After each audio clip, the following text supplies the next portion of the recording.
What is up, YouTube? This is Shimon's Rock back on the channel, and today I'm going to tell you what the heck this thing is.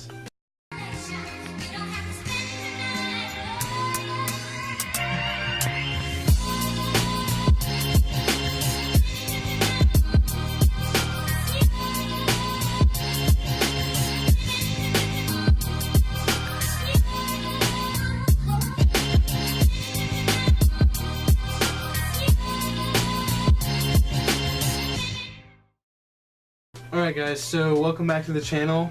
So like I said in the somewhat intro thing, I'll tell you what this is. This is called an Omni Deck. First off, I'd like to talk about where this actually came from. Jerry Androst and Danny Corum were the ones who created this, I believe.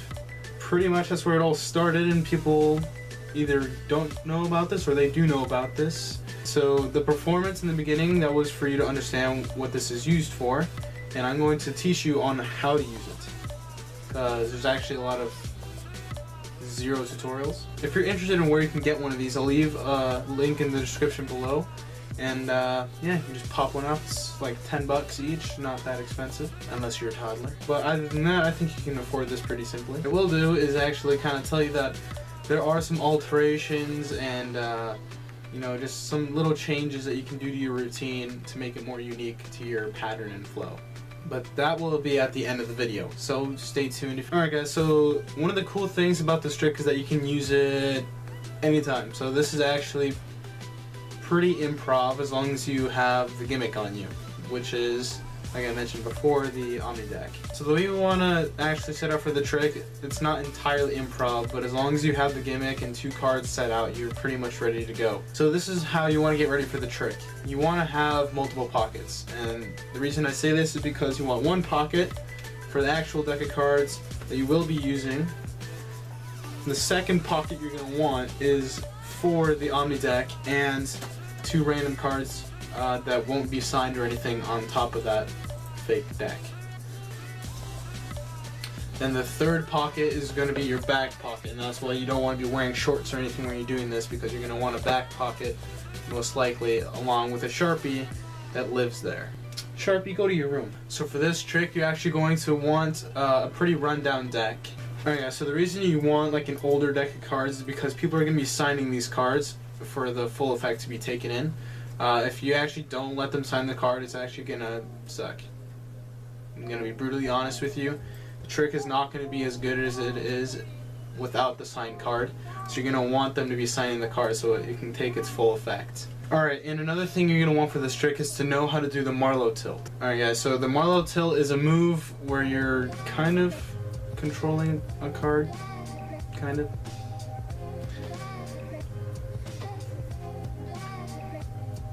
So I'm going to teach you very quickly what that is, and if you want a more depth tutorial, you can go look it up on YouTube. There's plenty of tutorials on the Marlowe tilt out there. I've seen them, so I learned them. Just go on ahead. We're going to dive into the Marlowe tilt real quick. So here's pretty much the quick rundown of the Marlowe tilt.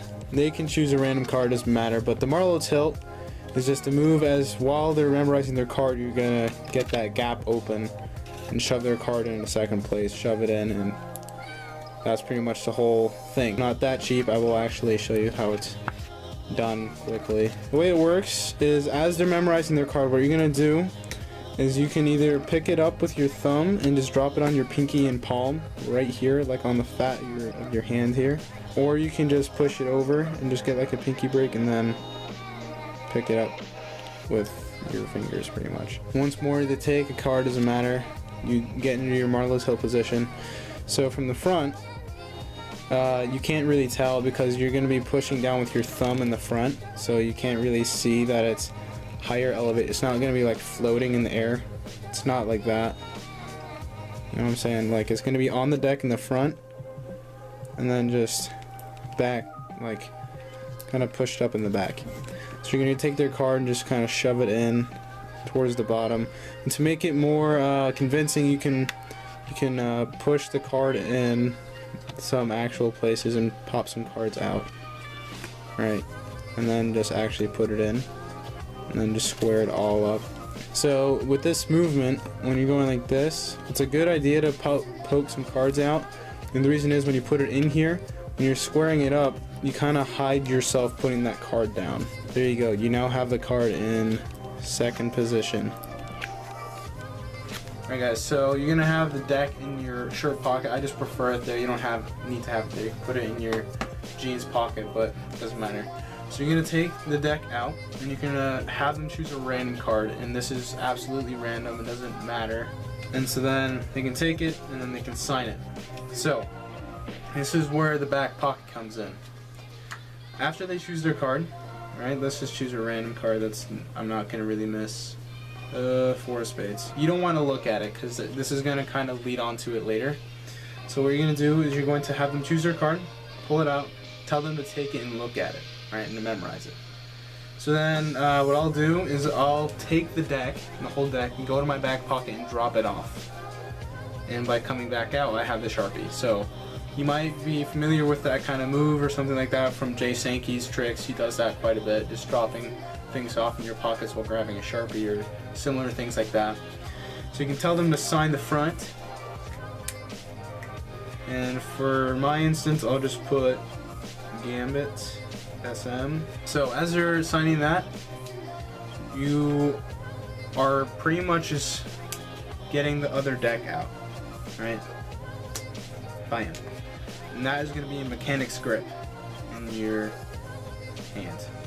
So they're here with the Sharpie and the pen, the Sharpie and the card, and they've signed their name while you're grabbing this out. Alright, so once they're done, you can just ask them for the Sharpie back and put that back in your back pocket. And what you don't want to do at all is flash the bottom of this. So that's why you're going to keep this pretty level down. Yeah, it's going to be pretty downward.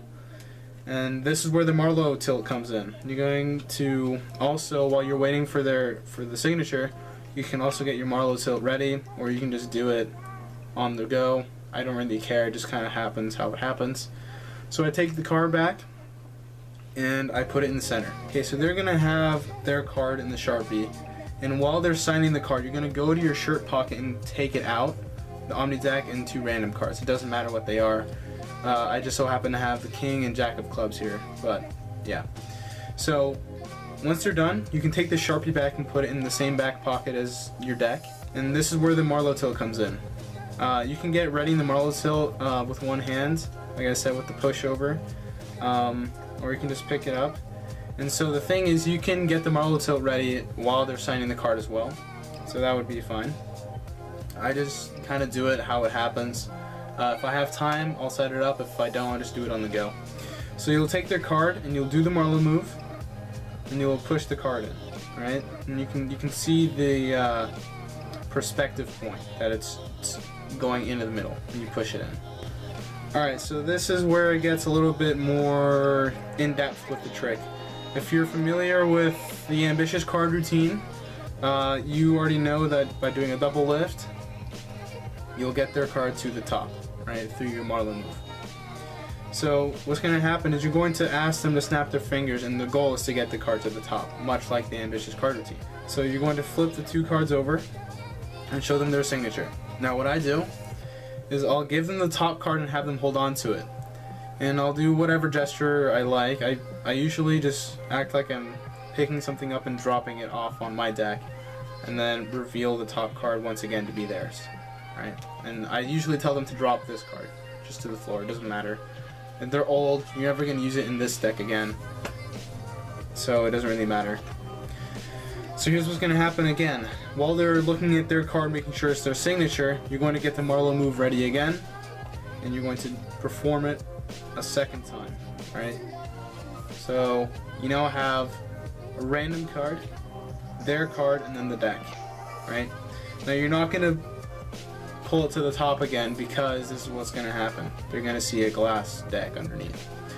So I mean, I guess you could have 3 random cards and just make it jump to the top 2 times, but I just feel like it doesn't really make any sense. So I just don't really perform that, but it's up to you. It's your pattern, it's your routine, you can do whatever you feel. So what I do next is I take the Omni Deck along with the 2 cards, and I put it in one of the spectators' hands like so, and ask them to take out their other hand, and I'll grab it and put it on top of the deck. And so what I'll usually do is when I'm in control of their hand putting it on top, I'll usually leave the corner out. And so that will give me time to go into the deck and pull out only the top card. Alright? So let's just say that my shirt pocket currently is the hands. Right? So that will be in there. So I'll take out a card and I'll say that I think it's theirs. And that's it, right? And they'll be like, no, oh, well, there. So you can drop that card, act disappointed, act like you messed up. That's just the way I like to work. You can have whatever emotions you want to convey throughout this trick, but this is what I like. So in here, in the hands, you're going to tell them that you're going to make the whole deck disappear except for their card. And so this is how it practically works. They pretty much just lift up their hands and take off the top card and find that it's theirs, and the deck is gone. Now, what you want to do is you want to let this moment sink in, right? Much like 3-card Monty tutorial, which I just gave out recently. What your plans to do are, their hands are going to be around the deck, and you're going to do whatever gesture you want. As you saw in my performance, kind of sprinkle or whatever, snap my fingers over their hands. And I say, there, it's gone, completely gone, right? What ends up happening is, what you want to do is you don't want to break your Omni Deck. You don't want them to freak out and just drop it on the ground and no more Omni Deck. What you do want to do though, is you want to have them have their hands over and ask them, do you think the deck is gone, or whatever. You can just tell them it's gone, and usually they just won't believe you, period. So what you can say is, please lift your hand slowly, and they're going to see that, but they're not going to see the glass yet. So what you're going to do is, before they lift up the card, just say, lift up the card, and whatever you do, do not drop the deck. Alright guys, so as I said, there are variations for this trick, and I will present them to you currently. There's no alternate setup that I know of, but you can take the signed card, and so there are a couple of different ways to do this. I have 2 different patterns for this trick. And so the one that you saw in the performance is my preferred pattern, and this is the one that Chris Ramsey will do. And if you're not familiar with Chris Ramsey, I suggest you go watch him. He's very good, very clean, very ethical. I enjoy all of his work. So what he'll do is exactly like in the performance I just taught you. You'll do the Marlowe move, push it in, and then you can do your double lift or whatnot. I'm not really doing a good job, even though I should. I'm kind of being lazy right now. Give them that card, swap it, right? Show them that, and they can drop this, right? Then next you can do the Marlowe move again, push it in, give it into their hands, right? So what Chris Ramsey does is, I really like this. Like I said, he'll take the top card out, and he'll act like it's your card. And what he'll do is he'll say, okay, if I'm right, this is your card, and he'll flip it over, and he says, that's your card, right? And they'll say no. So what he does usually is a back palm, which I really suck at, but that's what we have. And then you say, alright, we're never going to see that card again, it's completely gone, and voila, there's a card behind your hand. And you just kind of reveal the back palm, which I don't really mind because I kind of suck at it anyway. So you just kind of toss that aside like, oops, well, how about we make the whole deck disappear instead of your card? Alright guys, so the last variation, I'm not really sure what to call it. I guess you can call it ice cold, I guess. But a pattern that I thought would work nicely is that their card, since it was signed in their hands in a warm area, is it likes to be in warm areas officially, right? So it doesn't like it where it's cold. What you can do is you can do the Marlowe move officially, like we've discovered, and then you can say, all right, so the center of the deck is pretty cold because, you know, there's not a lot of warmth going around the center of the deck, right? So then you can show them the top card and say, see, so that's not it, right? You ask them to blow on it, like, that's officially going to make the top of the deck warmer. So then you can do a double lift and show them the card, right? And then you can flip it and give them the top card like we discussed. Say that their hands are getting colder since they're not really working them out other than just holding a card.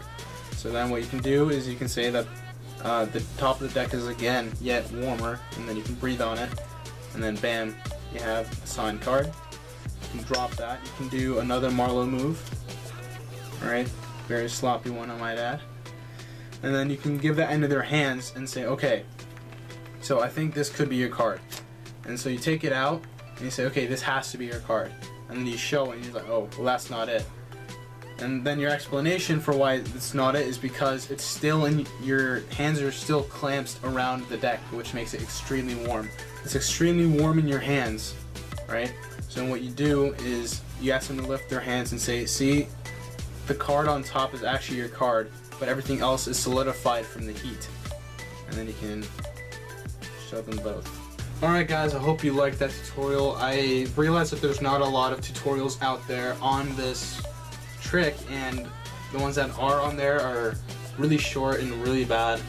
So I figured I might as well just add one out there, and whether it's good or bad, I still felt like I could make a difference to what tutorials are out there, and by adding more, there's better content. So I hope I help you guys. Maybe you guys that don't have it will want to get it now, and maybe those who do will do the variations or anything like that. So I hope you guys learned something from this, and I hope I helped you in some form or way. So thank you guys for watching. I will see you guys in the next one, and don't forget to comment below what you would like to see next time, whether it's a tutorial, a deck review, I don't know, it's up to you guys. It's all for you once again.